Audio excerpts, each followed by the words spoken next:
Hello, good people of YouTube. Mountbatten here, and today I'm updating my best credit printing, best money making ships list. It's been quite some time since I've done a full list of ships that are currently the best at making you guys a tiny bit of profit in game, especially with the way that wargaming is going, trying to squeeze every credit out of us for signal flags, for super ships if you want to play those. These are 5 ships that will certainly fill your wallet with credits if you do have them, or if you're looking to pick one up. And any one of the ships on this list would be more than enough for you guys, especially the number 2, the number 1 ships here. But if you need some credits, these are the ships that you need to pick up or play. Or if you have them, you maybe haven't played them in a while, check them out again and get those credits flowing into your account. But before we do that, just want to announce that TSIOF is recruiting. We have recently updated our recruiting guidelines and our recruiting application sheet, which you can find in the description down below. We have several clans, from clans that are competitive that compete in every season of clan battles, to clans that are just there if you want to be part of the community and chill and hang out. If you would like to do that, the link to that is in the description down below. Just fill out the information there, answer the relevant questions, send it in, hop on Discord, and ping one of the recruiters that are listed in the application sheet. Alright, so before we get into the list too, some general rules, but really only one rule. The ships in this list must be available to outright buy right now, not through an event or Santa containers. So that means no black ships, no ships that have been removed that have been offered up in Santa containers or special events like the summer event, like the Enterprise or something like that, because we don't know if those ships will be available again. Now with the black ships for the Black Friday events, generally for the past 3 years they do become available again, but with the way wargaming is going, they might change their mind and take those ships out of the rotation. Who knows? We don't know for sure, but those ships won't be on this list. These are all ships you can go out and purchase right now in the game, no hassle. Besides, of course, forking over like $70 for a Tier 9 premium ship.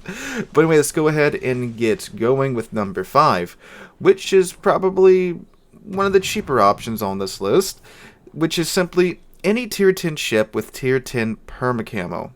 So they introduced these Tier 10 permacamos way back in the day as a way to make Tier 10 essentially affordable to play, but they were a little bit too good and they never changed them. So the Tier 10 permacamo gives you a 50% discount to the post-battle cost of your ship, cuts that right in half, along with a 20% boost to credits. So if there's a Tier 10 ship that you enjoy playing and you can do well in, the permacamo is very much worth the investment. It is quite expensive, but it will get the job done for sure for you. It will essentially get rid of the cost of playing Tier 10 and allow you to make money at the tier. Again, especially if you're good with said ship, like with the Yamato. If you can easily have a decent Yamato game, 2 kills, 150k plus damage, you'll probably be making quite a bit of profit there. Now, do consider too, you can stack economic and special signal flags on top of this, of course, to really boost your gains too, if you have them.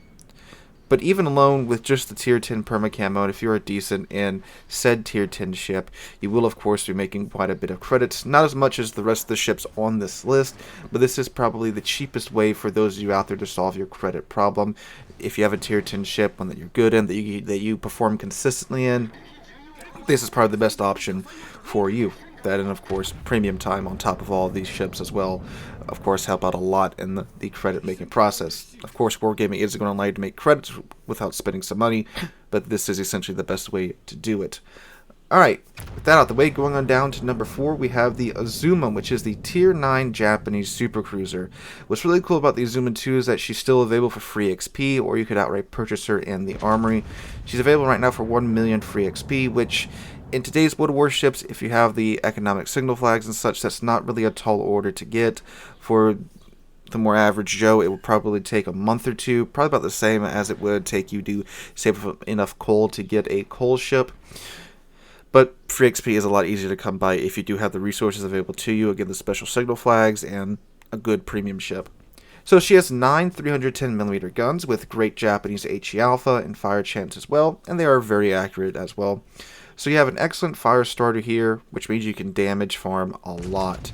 If you guys are wondering how to damage farm with a fire starting ship, it's very simple. You start one fire on a ship, see if they'll put it out. If they don't put it out, move over to another ship, start another fire there, and essentially you're trying to bait somebody to pop their damage con. Then when you see them put out your fire, you'll see the lights flashing on their ship, and you also notice you stop getting damage from that fire burning on their ship. Wait a couple seconds. Most tier 10, tier 9 ships have like a 10-15 second damage con runtime. The Americans have a 22-second damage con runtime, and of course you can build into that to make that last a little bit longer. But once you see those lights stop flashing on their ship, go ahead, light them up again. Now every fire you set is going to burn for its full duration, so you can get like 3 fires on some poor guy's ship and absolutely be damage farming there. Also too, if you can do that to a tier 10 ship, you are going to be absolutely raking in the cash. If you don't know, there's a mechanic in the game's economic calculation system where if you're in a ship that's tier 9, for example, and you do damage to a ship that's of a higher tier than you, tier 10, you get a bit of an economic boost there. It's something like 0.2% more income, but I mean, like, it doesn't sound like a lot, but trust me, it adds up. It adds up big time. So you have a tier 9 ship here that's excellent at damage farming. They will constantly be up to tier 10, constantly be seeing tier 10 ships that you can now farm quite easily with these ships, with this ship's HE, and you get that boost on top of it too. Now, of course, it is the Azuma. Anyone that's played high tier, especially high tier battleships, know how squishy the Azuma and her sister ship, the Yoshino, is. So you do have to keep that in mind.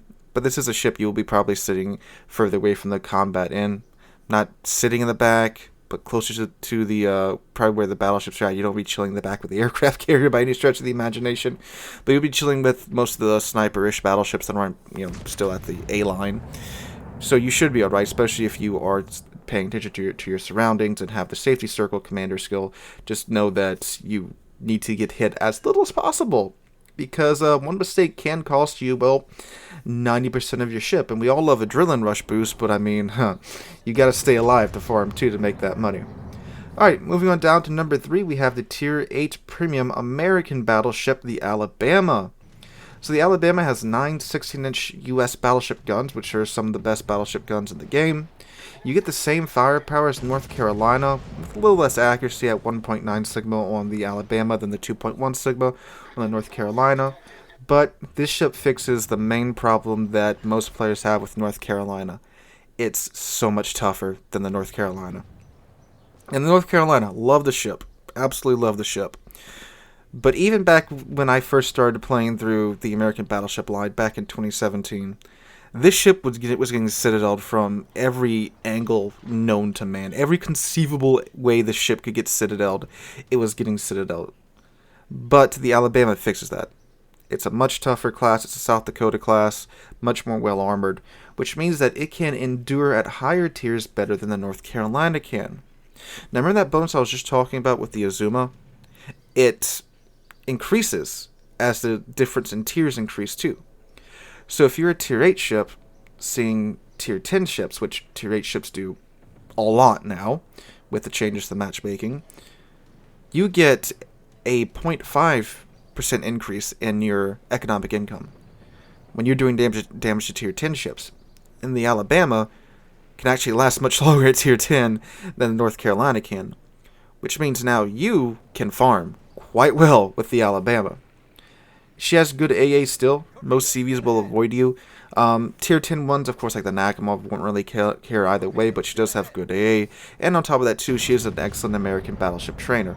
And you get those 9 to 16-inch American battleship guns, which that's still quite a bit of firepower at tier 10. This is one of the few tier 8 battleships that really doesn't care too much about where it's at. It can still perform well, especially if you're good at playing American battleships. This is the quintessential American battleship.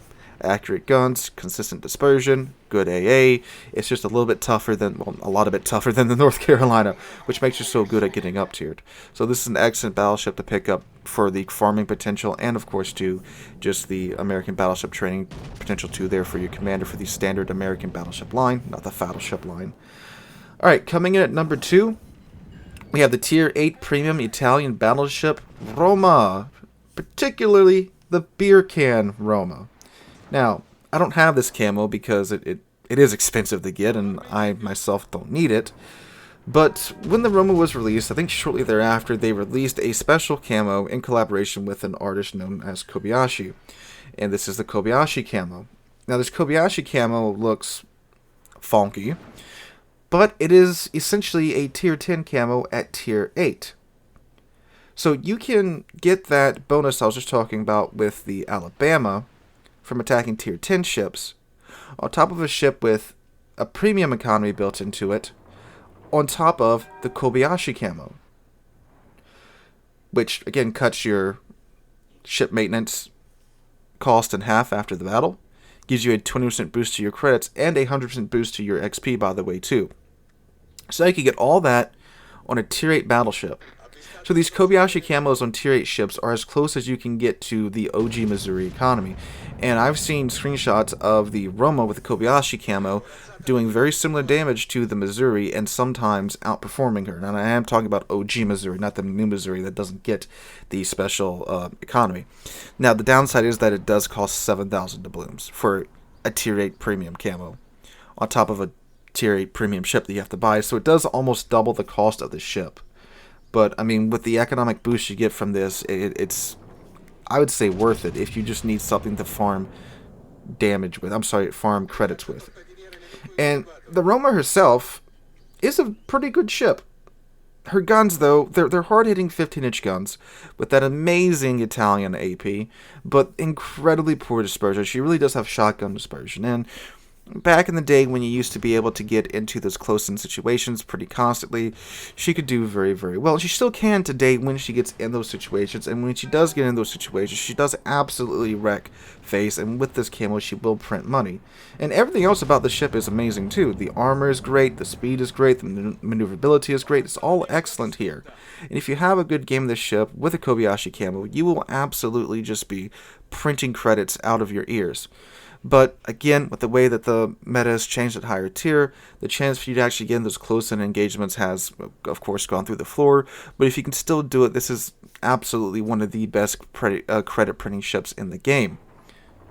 Our number one spot, though, fixes that problem with the tier 8 premium Japanese battleship, the Key, or as I like to call it, the helicopter Key. And I do have the camo for this ship. So, just like the Roma, Key has a Kobayashi camo too, with the same benefits as the tier 10 perma camos.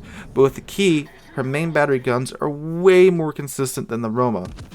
She has 10 410mm guns that pack one hell of a punch. They have decent dispersion and 1.7 sigma, which 1.7 sigma is on the lower side, but with the dispersion you get with this ship, it's so much more consistent than the Roma. And again, we are comparing this just to the Roma here in the dispersion department, so anything's better than the Roma just about. So it is much easier to do good, consistent damage in Key than in the Roma.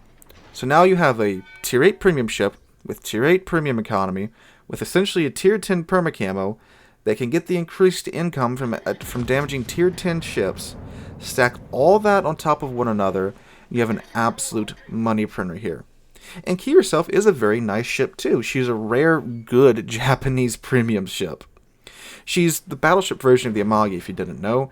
She's less tanky, however. It's a very weird situation with the way that they modeled the armor from the Key to the Amagi. It's weird. But, I mean, you get those 10 410mm guns. You get the 10-kilometer torps that the Key has too. Don't try to use those torps all the time, by the way. Those are just opportunistic torps, God, English. You are not a destroyer, as many Key players seem to think that they are. And she actually has pretty decent secondaries too. You could build for secondaries on this ship, although again, secondary builds in my mind aren't really too worth it today, unless you have, like a German battleship or a German battle cruiser or the Massachusetts, the Ohio. But you can go watch my video on that for an in-depth look at that. But she's just slightly squishier than Amagi, which again is strange considering Amagi is a battle cruiser and this is supposed to be the battleship version of this class. But whatever, wargaming. If you want an in-depth review of the Key, I'll link my Key video in the description down below if you want an in-depth look at her and her sister and the differences there. But she is a very excellent ship, and I would recommend you guys get this ship anyway, besides, of course, the credit farming potential here. And just like the Roma 2, if you do want the Kobayashi camo, you have to fork over 7,000 doubloons. But again, if you have a credit problem, you want one ship to solve it, Helicopter Key is the answer.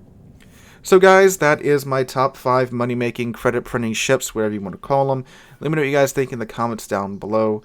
Hope you guys are having a wonderful Monday. Again, if you want to join TSIOF, check out the link to the application form, which is in the description down below. Hope you guys have a wonderful week and enjoying the spring weather, as winter seems to be going out with a fight down here with all these crazy weather we're getting down here. Anyway guys, hope you have a wonderful week. Hope you enjoyed. And I hope to catch you guys in the next one.